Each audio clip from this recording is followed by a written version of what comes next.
जाति के लिए जो नरेंद्र मोदी जी ने काम किया है, 33% आरक्षण भी दिया, तो वहीं पर महिलाओं के लिए मान सम्मान और सुविधाएं योजनाएं दी, जिससे उनको लाभ मिला। आज मातृशक्ति नरेंद्र मोदी जी के पीछे खड़ी है, भारतीय जनता पार्टी के साथ, क्योंकि मोदी जी ने पाई पाई बचाई भी गरीब की भलाई के लिए लगाई। आज 1 करोड़ बहनें लखपति दीदी बनी, तो 2 करोड़ और को लखपति दीदी बनाने का संकल्प लिया। नमो ड्रोन दीदी से हज़ारों महिलाओं की आय भी बढ़ेगी। तो दूसरी ओर आज भारत की बेटियां हर क्षेत्र में, खेलकूद हो या फिर हवाई जहाज उड़ाना हो, हर तरफ अपना बहुत बड़ा योगदान दे रही है। और मातृशक्ति आज भारत में है, एक मजबूत सरकार बनाने की पूरी ताकत के साथ नरेंद्र मोदी के साथ।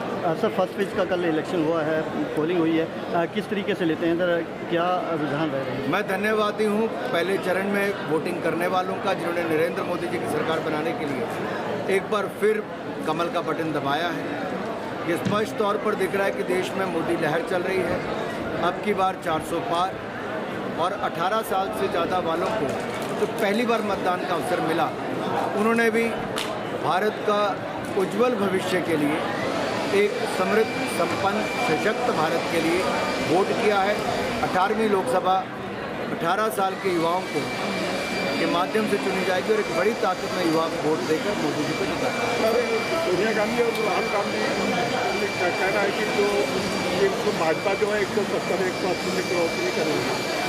मुंगेरी लाल के हसीन सपने हैं जो कांग्रेस देखती।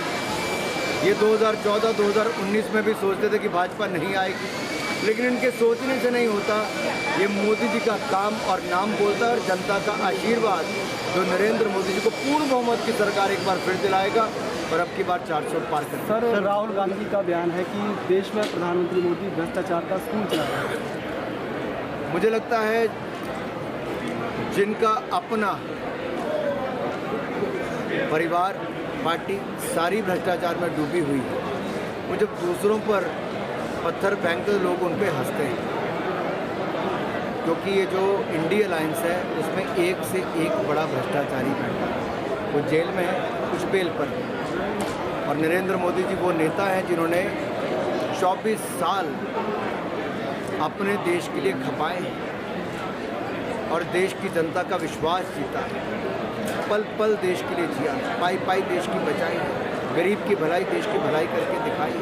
और इसीलिए तो दुनिया भर के निमंत्रण अभी से आने शुरू हो गए कि मोदी जी तीसरी बार प्रधानमंत्री बनकर आएंगे, तो इन बड़ी मीटिंगों में भाग भी लेंगे और शांति वार्ताओं में भाग लेंगे। सर, संविधान को चेंज करने की बात हो रही है, अगर बीजेपी आती है तो संविधान चेंज कर देगी, क्या कहेंगे sir?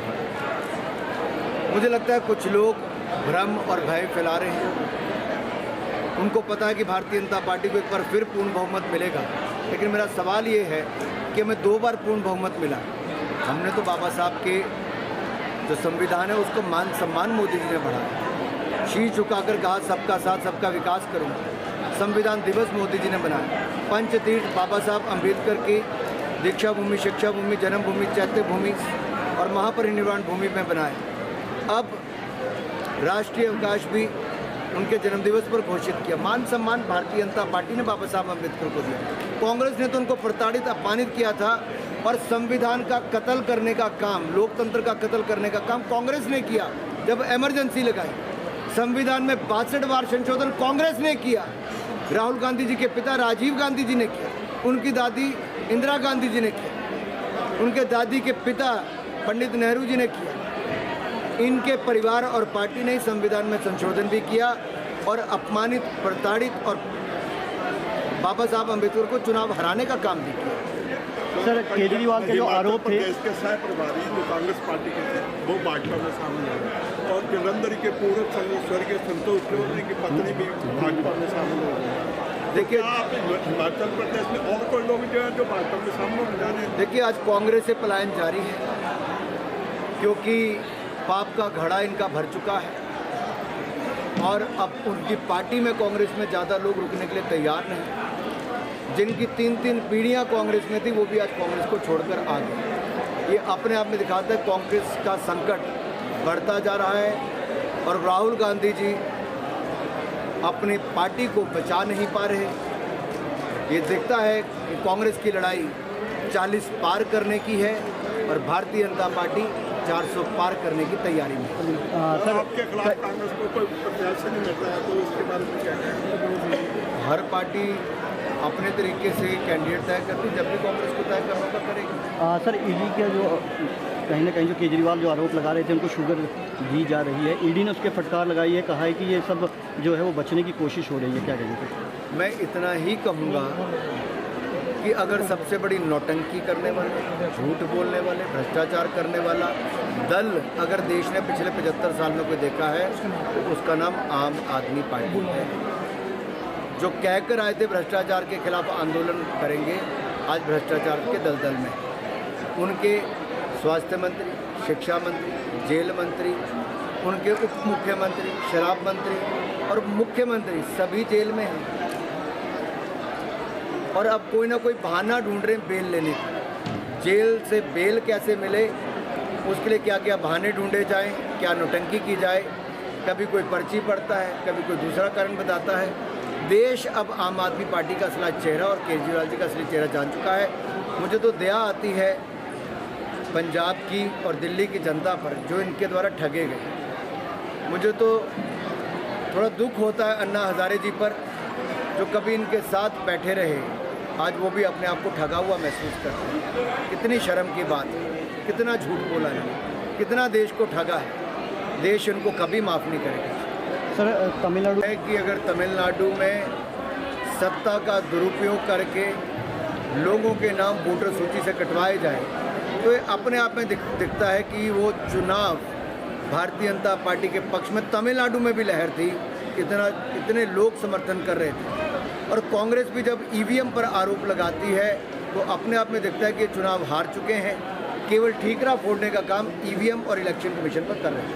Thank you. Narendra Modi ji की सरकार आई तब जाकर उन्होंने अनुसूचित जाति वर्ग के ढेरों योजनाएं चलाई, पक्के मकान भी बनाए, शौचालय भी किया, पानी का कनेक्शन भी दिया, मुफ्त में इलाज, मुफ्त में अनाज भी दिया। और पीएम किसान सम्मान निधि में अगर सबसे बड़ा लाभ किसी को मिला है तो SC, ST, OBC वर्ग को मिला। आज अनुसूचित जाति वर्ग पूरी ताकत के साथ मोदी जी के साथ खड़ा है कि पीएम विश्वकर्मा योजना हो या फिर स्टैंड अप इंडिया योजना हो, स्वनिधि योजना हो, इन सब के माध्यम से और मुद्रा योजना के माध्यम से भी अनुसूचित जाति वर्ग को बहुत बड़ी ताकत मिली है। और बाबा साहब अम्बेडकर के पंच तीर्थ बनाने का काम मोदी सरकार ने किया, संविधान दिवस बनाया और संविधान पर माथा टेकने का काम भी नरेंद्र मोदी जी ने किया। संविधान दिवस वाले दिन ही यानी कि बाबा साहब अम्बेडकर जी की जन्म जयंती पर भी भारतीय जनता पार्टी अपना संकल्प पत्र लेकर आई। इससे बड़ा बात और क्या होगी कि हमने संविधान को पूजा भी और संविधान निर्माता के जन्मदिन पर हम संकल्प पत्र भारतीय जनता पार्टी लाई।